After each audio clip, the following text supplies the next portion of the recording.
Assalamualaikum warahmatullahi wabarakatuh. Selamat pagi anak-anak kuat SMK Negeri 1 Surabaya. Berjumpa kembali dengan Ibu Vina dalam pembelajaran Bahasa Indonesia. Kali ini kita akan belajar materi Bahasa Indonesia kelas 10, memetik keteladanan dari biografi tokoh inspiratif.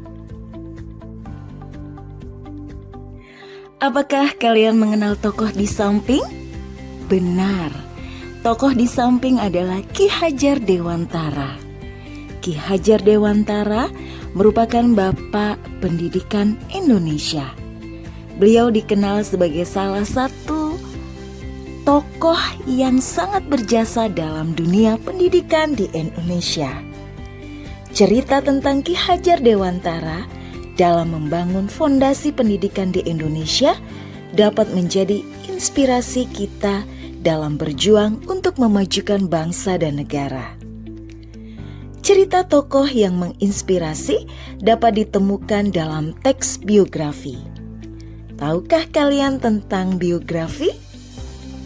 Benar, biografi merupakan buku atau tulisan yang berisi tentang kisah hidup seseorang yang ditulis oleh orang lain.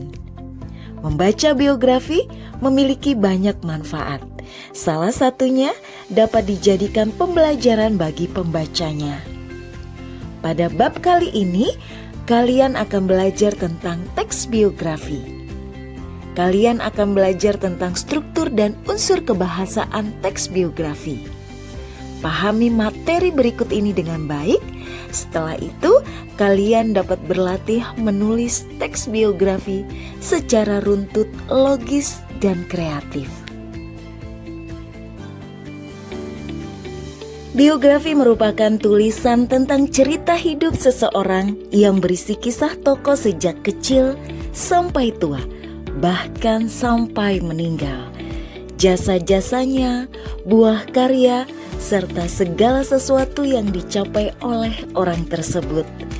Biasanya, tokoh yang diceritakan dalam biografi adalah tokoh yang menginspirasi. Membaca biografi dapat memberikan inspirasi bagi pembacanya. Pembaca juga akan memperoleh pelajaran dari kisah tokoh yang diceritakan. Menafsirkan ide pokok dan ide penjelas dari teks biografi. Secara umum, biografi diartikan sebagai sebuah kisah riwayat hidup seseorang. Secara etimologis, kata biografi berasal dari bahasa Yunani, yaitu bios yang berarti hidup dan grafien yang berarti tulis. Jadi, biografi dapat diartikan sebagai tulisan tentang hidup seseorang. Adapun menurut Kamus Besar Bahasa Indonesia, biografi adalah riwayat hidup seseorang yang ditulis oleh orang lain. Biografi dapat berbentuk beberapa paragraf atau satu buku. Teks biografi disusun atas kalimat-kalimat yang membentuk paragraf dan menjalin cerita yang runtut. Dalam setiap paragraf terdapat ide pokok dan ide penjelas. Apakah kalian masih ingat pembelajaran tentang ide pokok dan ide penjelas? Benar, ide pokok merupakan gagasan utama atau pikiran utama sebuah paragraf. Ide pokok sering juga disebut gagasan pokok, gagasan utama, pikiran utama, atau pokok pikiran. Ide pokok adalah suatu hal yang menjadi bagian inti atau pokok masalah yang mewakili isi dari paragraf yang diuraikan. Setiap paragraf memiliki satu ide pokok yang terdapat pada kalimat utama. Kalimat utama bisa terletak di awal paragraf atau akhir paragraf. Ide penjelas atau gagasan penjelas adalah ide yang berfungsi untuk menjelaskan ide pokok. Ide penjelas biasanya terdiri atas lebih dari satu kalimat. ide penjelas berisi beberapa hal penting seperti keterangan, contoh, maupun perincian untuk mendukung dan memperjelas ide pokok. Ide penjelas dapat ditemukan melalui kalimat-kalimat penjelas untuk mendukung kalimat utama. Ide pokok terdapat dalam kalimat utama. Berdasarkan letak kalimat utamanya, jenis paragraf dapat dibedakan menjadi paragraf deduktif dan paragraf induktif. Perbedaan kedua jenis paragraf tersebut terdapat pada pola pengembangan paragrafnya. Ide pokok dan ide penjelas paragraf deduktif. Paragraf deduktif adalah paragraf yang ide pokoknya terletak di awal paragraf. Pada jenis paragraf ini, ide pokok terdapat pada kalimat utama yang letaknya di awal paragraf. Kalimat utama tersebut diikuti oleh kalimat-kalimat penjelas sebagai ide penjelas yang mendukung ide pokok. Paragraf ini dimulai dengan kalimat umum, kemudian dilanjutkan kalimat khusus yang biasanya menjelaskan ciri-ciri, karakteristik, langkah-langkah, dan contoh dari ide pokok di awal paragraf. Perhatikan contoh berikut ini, ide pokok, kalimat utama, dan ide penjelasnya.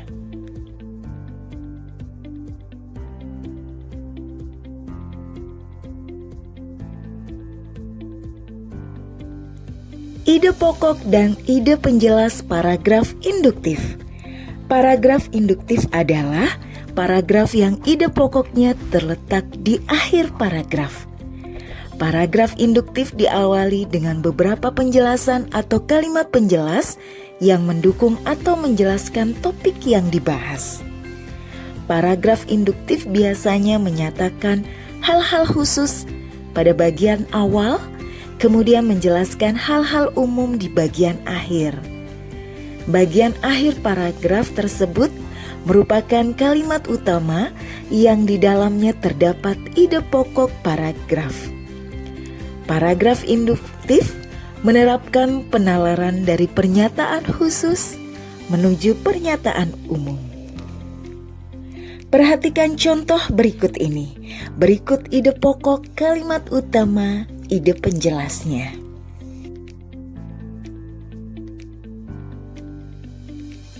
Menganalisis teks rekon untuk menemukan gagasan, pikiran, dan pesan. Teks biografi termasuk jenis teks rekon. Teks biografi termasuk jenis teks rekon karena di dalamnya memuat tentang kisah pengalaman hidup tokoh, kelebihan, kekurangan, dan hal-hal lainnya yang bisa menginspirasi banyak orang. Kisah tokoh dalam teks biografi diceritakan sesuai urutan kejadian yang dialami. Teks rekon biasanya digunakan untuk menjelaskan suatu peristiwa yang pernah terjadi. Teks rekon biasanya digunakan untuk melaporkan peristiwa, kejadian, atau kegiatan. Laporan ini memberikan kejadian di masa lalu yang penting untuk diceritakan atau memiliki tujuan menghibur pembaca. Teks rekon juga memiliki beberapa fungsi sosial sebagai berikut. Yang pertama, media penceritaan kembali peristiwa atau pengalaman yang sedang atau sudah pernah diamati. 2. Media cerita yang runtut. Tujuannya agar pembaca tidak mengalami disinformasi terkait peristiwa yang ada. 3. Memiliki nilai moral yang dapat diambil sebagai pembelajaran supaya tidak terkena masalah yang sama di kemudian hari. Secara umum, teks rekon dibedakan menjadi 3 jenis, yaitu rekon pribadi adalah cerita ulang yang memuat kejadian di mana penulis terlibat langsung dalam cerita tersebut. 2. Rekon faktual atau informasional adalah cerita ulang yang memuat kejadian faktual seperti eksperimen ilmiah, laporan polisi, dan sebagainya. Sumber penulisan teks rekon faktual biasanya didapatkan melalui wawancara dengan informan yang terlibat dalam peristiwa. Melaporkan perincian suatu peristiwa dengan mengkonstruksi informasi faktual, misalnya rekonstruksi polisi atas kecelakaan, tentang sejarah, biografi, atau autobiografi. Rekon faktual dibuat berdasarkan fakta dan bukan rekayasa, sehingga informasi dari teks yang dihasilkan dapat dipertanggungjawabkan oleh pembuatnya. Jadi, rekon faktual harus dibuat berdasarkan fakta di lapangan. 3. Rekon imajinatif adalah cerita ulang yang memuat cerita imajinatif dengan lebih detail sehingga pembaca bisa membayangkan proses ceritanya secara langsung. Jenis teks rekon ini melibatkan imajinasi dalam menjelaskan detail peristiwa. Gagasan, pikiran, dan pesan dalam teks rekon dapat disampaikan secara tersurat maupun tersirat. Pesan tersurat adalah pesan atau informasi yang disampaikan secara langsung dan jelas sehingga mudah dimengerti oleh pembacanya. Pesan tersurat dapat dituliskan secara langsung oleh penulis dalam teksnya. Adapun pesan tersirat adalah pesan moral yang bisa diambil dalam cerita, baik secara keseluruhan maupun di bagian tertentu saja. Maksud pesan tersirat adalah pesan yang disampaikan secara tidak langsung, artinya penulis secara sembunyi atau implisit menyampaikan amanat ceritanya. Pesan tersirat dapat diketahui setelah pembaca membaca teks secara keseluruhan. Struktur teks biografi. Struktur teks merupakan salah satu ciri yang membedakan jenis-jenis teks. Struktur teks adalah bagian-bagian teks yang sambung menyambung dan berkaitan sehingga membentuk atau membangun sebuah teks yang utuh. Teks biografi termasuk teks narasi. Secara umum, struktur teks biografi mirip struktur teks narasi. Struktur teks biografi juga sama dengan teks cerita ulang lainnya, seperti cerpen dan hikayat. Teks biografi terdiri atas 3 bagian. 1. Orientasi. Orientasi merupakan bagian awal teks biografi. Bagian orientasi berisi pengenalan tokoh dan latar belakang kisah atau peristiwa yang akan diceritakan. Orientasi berfungsi untuk memudahkan pembaca dalam memahami informasi dasar mengenai peristiwa yang diceritakan. Bagian ini juga bisa dikatakan sebagai pengantar sebelum masuk ke pembahasan yang lebih perinci. Pada bagian orientasi menjelaskan tentang kelahiran tokoh beserta asal-usulnya. 2. Peristiwa dan masalah. Peristiwa dan masalah merupakan bagian peristiwa yang dialami tokoh. Bagian ini berisi penjelasan dari suatu cerita, baik pemecahan masalah, peristiwa menyenangkan, menegangkan, maupun peristiwa menyedihkan. Dari semua cerita ini, kemudian ada tahapan dalam menuju kesuksesan. Dalam bagian ini juga terdapat gambaran-gambaran perilaku tokoh yang diceritakan dalam biografi tersebut. Hal-hal yang menarik, mengagumkan, mengesankan, dan mengharumkan yang pernah dialami tokoh juga diuraikan pada bagian ini. Pada bagian ini, kalian akan menemukan nilai-nilai dan sikap yang bisa diteladani oleh pembaca. Dari semua peristiwa dan masalah yang dialami tokoh, Pembaca akan dapat menemukan pelajaran dari peristiwa tersebut. 3. Reorientasi. Reorientasi merupakan bagian akhir teks biografi. Bagian ini berisi komentar atau pernyataan simpulan mengenai rangkaian peristiwa yang telah diceritakan sebelumnya. Reorientasi adalah bagian akhir dalam cerita atau penutup cerita tentang pandangan penulis terhadap tokoh yang diceritakan. Dalam bagian ini terdapat pesan dari penulis untuk meneladani sifat dan sikap dari tokoh biografi tersebut. Reorientasi berfungsi sebagai penutup pada teks biografi dan bersifat opsional. Artinya, bagian ini tidak harus ada dalam teks biografi. Tanda baca dan kata serapan dalam teks biografi. Penulisan teks biografi harus memperhatikan kaidah kebahasaan. Tanda baca merupakan salah satu kaidah kebahasaan yang harus diperhatikan dengan baik. Dalam kalimat, tanda baca sangatlah penting. Kalimat akan sulit dipahami apabila tidak menggunakan tanda baca atau salah dalam penggunaan tanda baca. Dalam penulisan teks biografi, tak jarang kita juga menemukan kata serapan. Kata serapan merupakan kata dari bahasa asing yang diserap ke dalam bahasa Indonesia. Ada beberapa cara untuk menyerap kata dari bahasa asing ke dalam bahasa Indonesia. Penggunaan tanda baca dan kata serapan dengan benar dapat kalian lihat di ejaan bahasa Indonesia yang disempurnakan atau EYD edisi 5. Kalian dapat membuka EYD daring melalui laman ejaan.kemendikbud.go.id.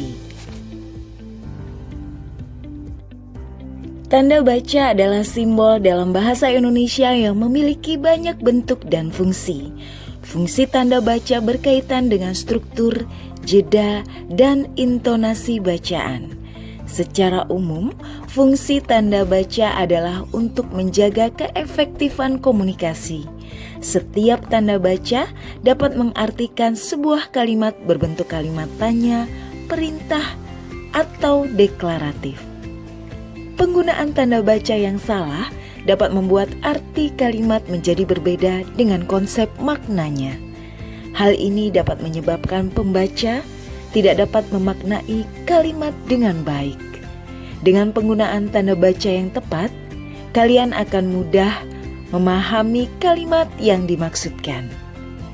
Kalian harus dapat menggunakan tanda baca dengan benar karena penggunaan tanda baca yang salah dapat menimbulkan makna kalimat yang berbeda.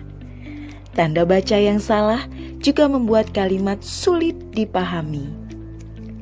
Tanda baca memiliki banyak jenis dan masing-masing jenis memiliki fungsi yang berbeda. Umumnya, tanda baca yang sering digunakan dalam penulisan yaitu tanda titik, koma, titik dua, tanda tanya, tanda seru, dan tanda petik. Kalian dapat mempelajari penggunaan tanda baca melalui EYD edisi 5 yang dapat melalui laman ejaan.kemendikbud.go.id/EYD/.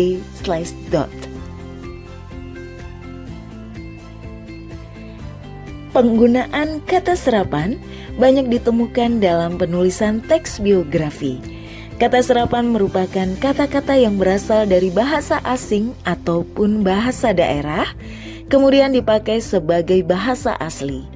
Kata serapan adalah kata yang diserap dari bahasa lain berdasarkan kaidah bahasa penerima. Oleh karena itu, sebuah kata bisa disebut sebagai kata serapan jika memenuhi kaidah-kaidah kebahasaan, khususnya kaidah bahasa Indonesia.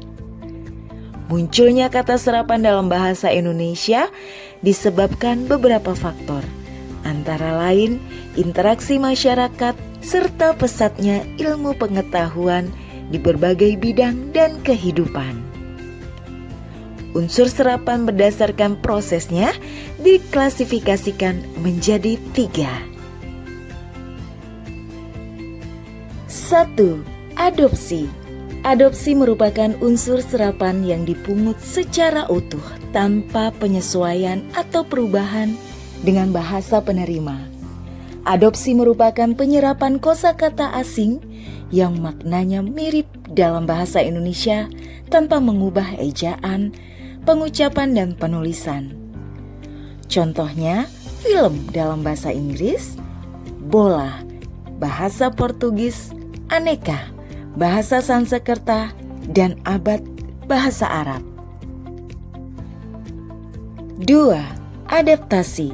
Adaptasi merupakan penyerapan kosakata asing ke dalam bahasa Indonesia dengan adanya perubahan sesuai kaidah bahasa Indonesia. Perubahan itu berupa ejaan, penulisan, atau pelafalan. Perhatikan contoh berikut ini. 3. Pungutan atau terjemahan. Pungutan atau terjemahan merupakan proses penyerapan kosakata asing dengan cara mengambil konsep dasar dari bahasa asli. Kata tersebut diterjemahkan ke dalam bahasa Indonesia. Perhatikan contoh pungutan atau terjemahan berikut ini. Unsur kebahasaan teks biografi. Teks biografi termasuk jenis teks naratif. Teks naratif merupakan teks yang disajikan dalam bentuk cerita. Unsur kebahasaan yang digunakan untuk menulis teks naratif sangat bervariasi. Unsur kebahasaan yang digunakan dalam teks biografi yang pertama, kata ganti atau pronomina. Dalam teks biografi biasanya terdapat siapa atau partisipan, melakukan apa atau peristiwa di suatu tempat pada waktu tertentu atau keterangan. Partisipan dalam teks biografi adalah manusia atau tokoh yang diceritakan yang terlibat pada masa peristiwa di masa lampau.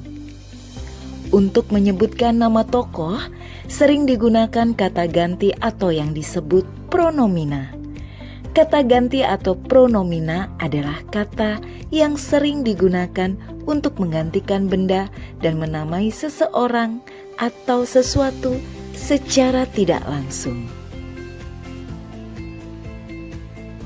Dalam teks biografi, kalian akan banyak menemukan kata ganti orang. Kata ganti orang atau pronomina persona dibedakan menjadi 3. Yang pertama, kata ganti orang pertama tunggal atau diri sendiri. Kata ganti orang pertama tunggal adalah kata ganti yang merujuk pada diri sendiri. Contohnya, saya, aku, daku, ku, dan ku. Perhatikan contoh berikut ini.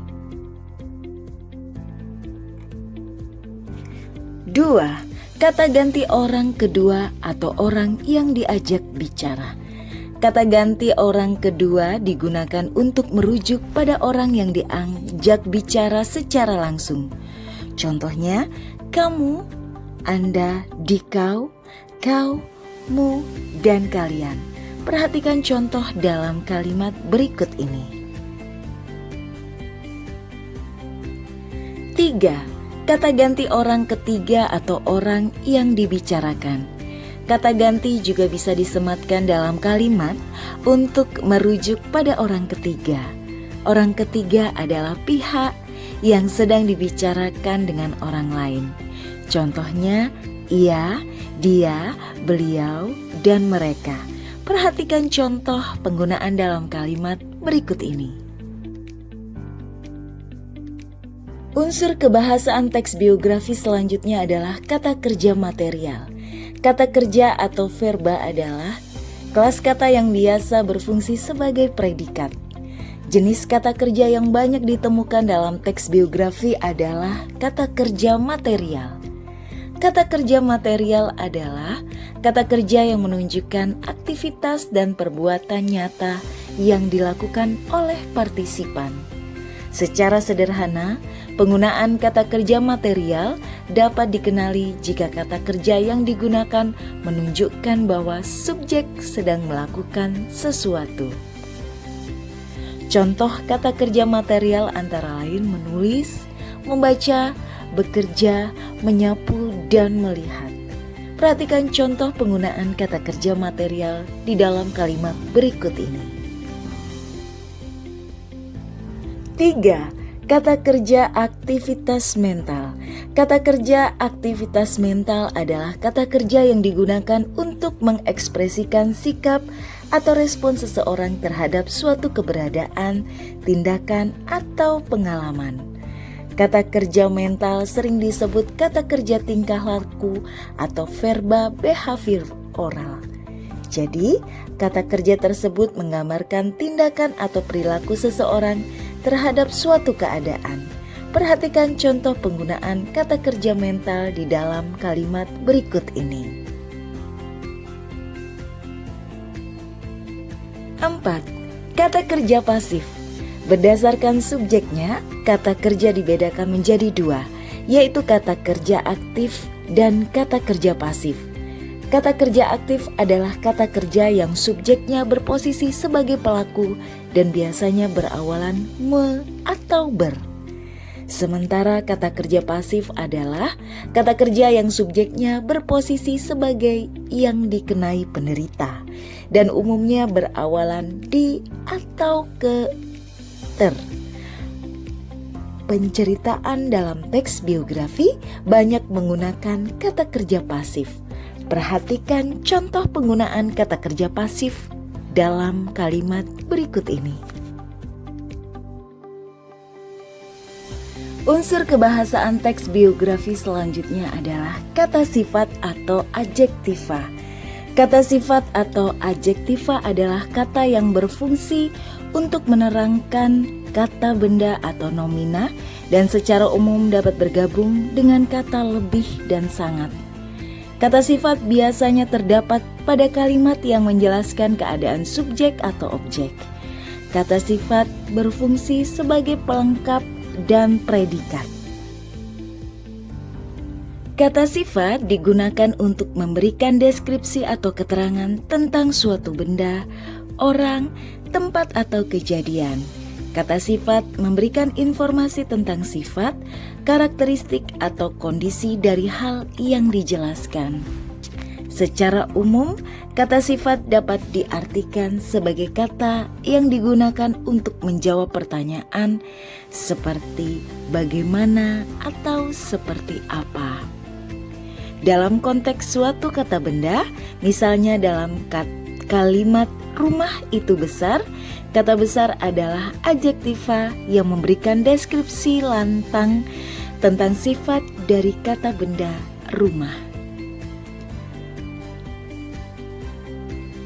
Kata sifat juga dapat digunakan untuk menggambarkan berbagai aspek, seperti warna, ukuran, bentuk, suhu, usia, kualitas, dan emosi.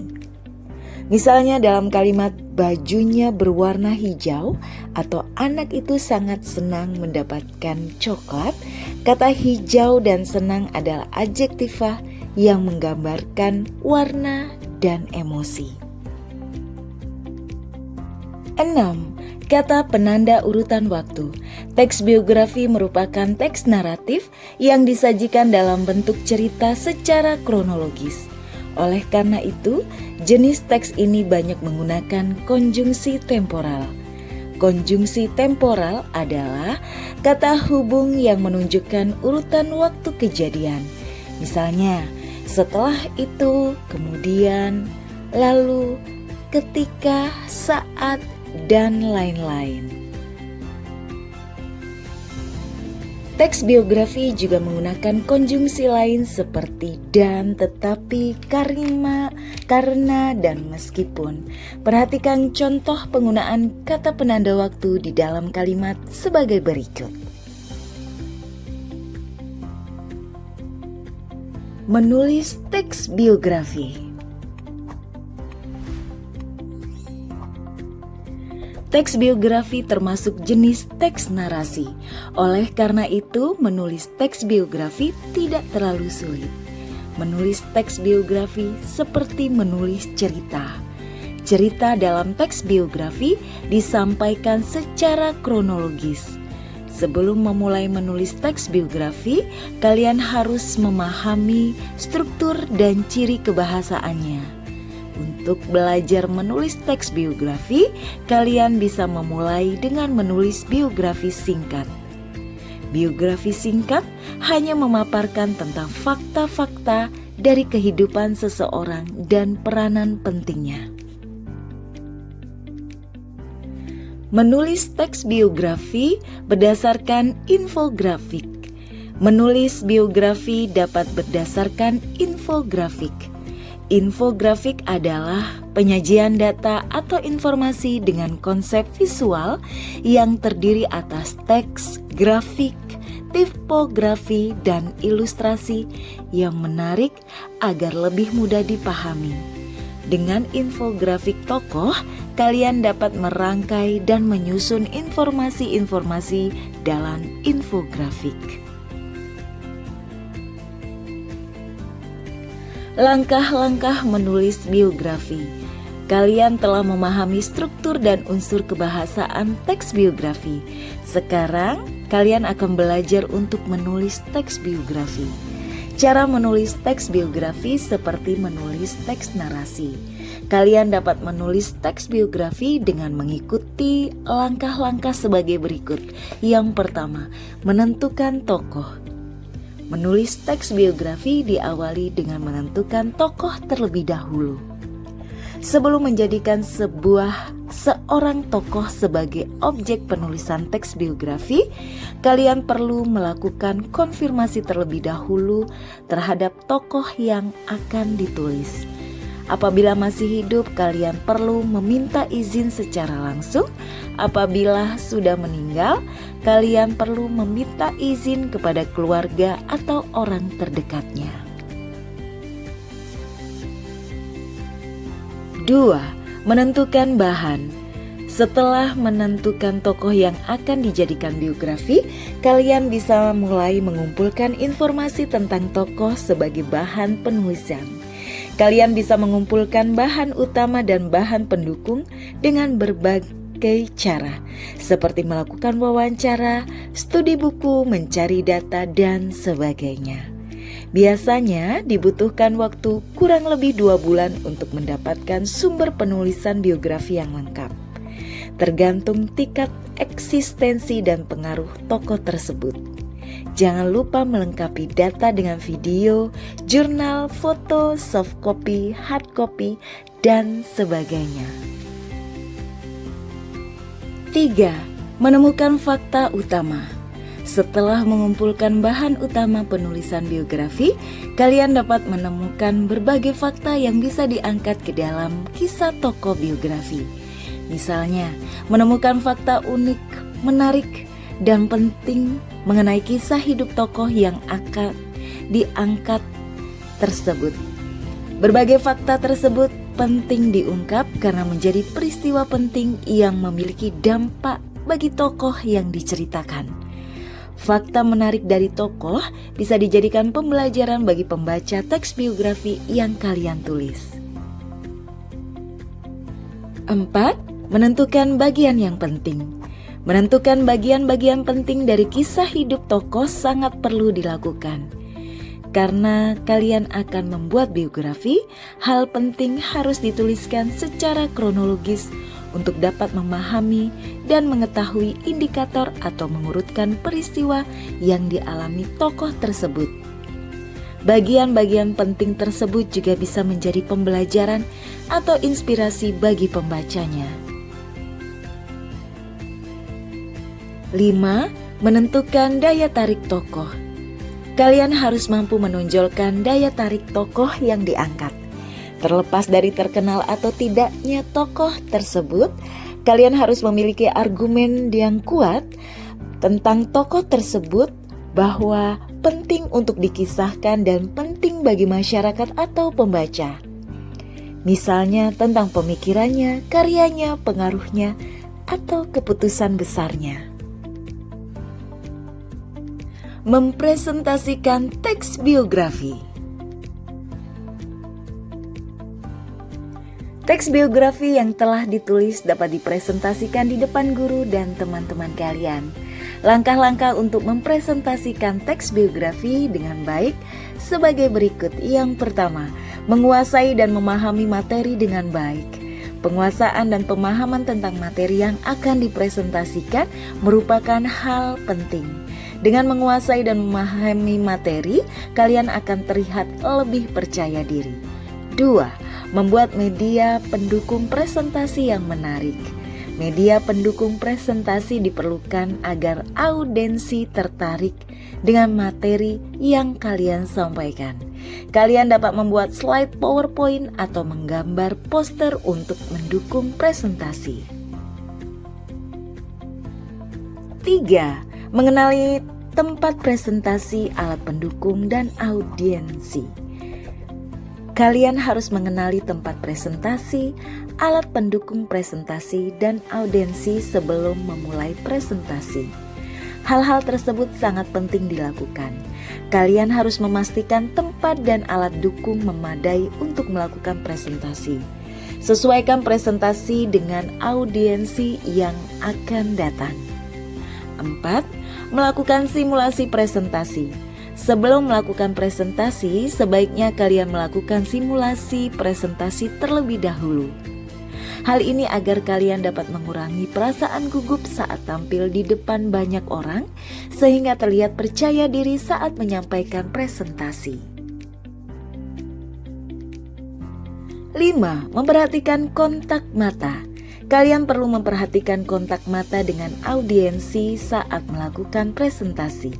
Dengan melakukan kontak mata kepada audiensi, membuktikan bahwa kalian percaya diri dan berusaha untuk mengajak audiensi agar tetap fokus terhadap materi presentasi yang disampaikan. 6. Memperhatikan gerak tubuh dan ekspresi. Gerak tubuh dan ekspresi cukup penting dilakukan agar audiensi tidak bosan menyimak presentasi. Akan tetapi, gerak tubuh dan ekspresi harus dilakukan sewajarnya. Jangan melakukan gerak tubuh yang tidak penting atau terlalu berlebihan dalam menunjukkan ekspresi. 7. Mengatur suara. Saat berbicara, pastikan suara kalian dapat didengar jelas semua audiensi, baik yang duduk di depan maupun belakang. Perhatikan jeda dan nada suara. Jangan mengucapkan kalimat dengan terburu-buru.